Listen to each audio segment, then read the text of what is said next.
સંસ્કારી નગરી વડોદરામાં તસ્કરોનો આતંક દિન પ્રતિદિન વધી રહ્યો છે। વડોદરાના સરદાર ઇન્ડસ્ટ્રીયલ એસ્ટેટમાં આવેલી એક ફેક્ટરીને તસ્કરોએ નિશાન બનાવી છે। ઓમ સાઈ ઇન્ડસ્ટ્રીઝ નામની ફેક્ટરીમાંથી તસ્કરો કોપરની પાઇપો, કેપિલરી અને કોપરના ટુકડા સહિત તમામ કિંમતી સામાન ચોરી કરી ફરાર થઈ ગયા છે। એટલું જ નહીં, પોતાની ઓળખ છુપાવવા માટે તસ્કરો ફેક્ટરીમાં લગાવેલ સીસીટીવી કેમેરાનું ડીવીઆર પણ સાથે ચોરી ગયા છે। સમગ્ર મામલે ફેક્ટરી માલિકે બાપોદ પોલીસ સ્ટેશનમાં અરજી કરી છે। વડોદરાના સરદાર industrial estate road number 5 plot number 7 પર આવેલી ઓમ સાઈ ઇન્ડસ્ટ્રી નામની ફેક્ટરીમાં ગત રાત્રે ચોરીની એક ઘટના સામે આવી છે। ફેક્ટરીના માલિક નિમિષ કુમારના જણાવ્યા અનુસાર વહેલી સવારે 4 થી પોણા 5 વાગ્યાની આસપાસ તસ્કરો ફેક્ટરીમાં ત્રાટક્યા હતા। રાતે ચોરોએ ફેક્ટરીમાંથી કોપરની પાઇપો, કોપરની કેપિલરી અને કોપરના કિંમતી ટુકડાઓ સહિત કોપરની તમામ આઇટમો પર હાથ સાફ કરી દીધો છે। ઘટનાની ખાસ વાત એ છે કે તસ્કરો એટલા શાતિર છે કે તેઓ પકડાઈ ન જાય તે માટે ફેક્ટરીના સીસીટીવી કેમેરાનું ડીવીઆર પણ પોતાની સાથે ઉઠાવી ગયા હતા। જોકે આજુબાજુની અન્ય કંપનીઓમાં લાગેલા સીસીટીવી કેમેરાના ફૂટેજ તપાસતા શંકાસ્પદ આરોપીઓ ફેક્ટરીની દિવાલ કૂદીને અંદર જતા અને સામાન ચોરીને બહાર લાવતા નજરે પડ્યા હતા।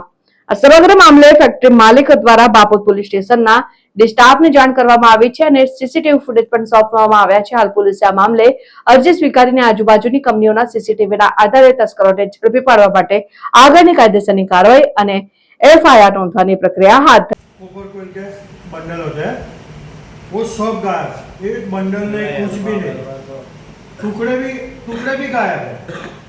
कितना कितना गया अभी पूरा, यानी ये कैपेलरी जो होती है ना हमारी रेफ्रिजरेशन बनाने की, जो कैपेलरी वो 26 साइज की थी, वो 2-2, 3-3 किलो होती है एक एक रोल में। वो गई कॉपर पाइप करीबन 140 किलो के आसपास थी, वो गई है। और छुट्टा जो कॉपर जो टुकड़े होते हैं हमारा जो भंगार में हम देते हैं वो भी पूरा चला गया है। શું ઘટના બની છે અહીંયા? મારી ફેક્ટરી છે આ ઓમસા industry road number 5 plot number 7 પર સરદાર ઇન્ડસ્ટ્રીયલ એસ્ટેટમાં કાલે રાતે એમાં ચોરીનો બનાવ બન્યો છે। કોપરની પાઇપો, કોપરની કેપેલરી, કોપરના ટુકડા, કોપરની દરેક આઇટમો મિસિંગ છે।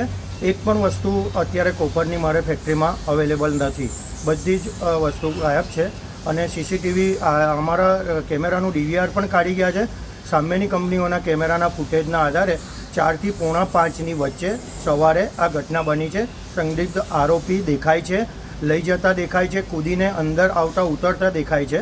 અને મેં આ બધી જ જાણ બાપોદ પોલીસ સ્ટેશનના સ્ટાફ અને સ્ટાફ મેમ્બરોને સીસીટીવી ફૂટેજ પણ આપેલા છે અને જાણ કરેલી છે, અરજી કરી છે। અત્યારે હવે ફાઇનલ એફઆઈઆર કરવાનો પ્રોસેસ ચાલી રહ્યો છે। જે ચોર જે આવ્યો તો ક્યાંથી ઉપરથી ચડી ગયો? ઉપરથી આવેલો દેખાય છે, કેમેરામાં સ્પષ્ટ નથી દેખાતું। હવે બીજી ઇન્વેસ્ટિગેશન ચાલુ છે ડિસ્ટર્બના સ્ટાફ દ્વારા આજુબાજુની કંપનીઓમાંથી ફૂટેજ લેવાનું।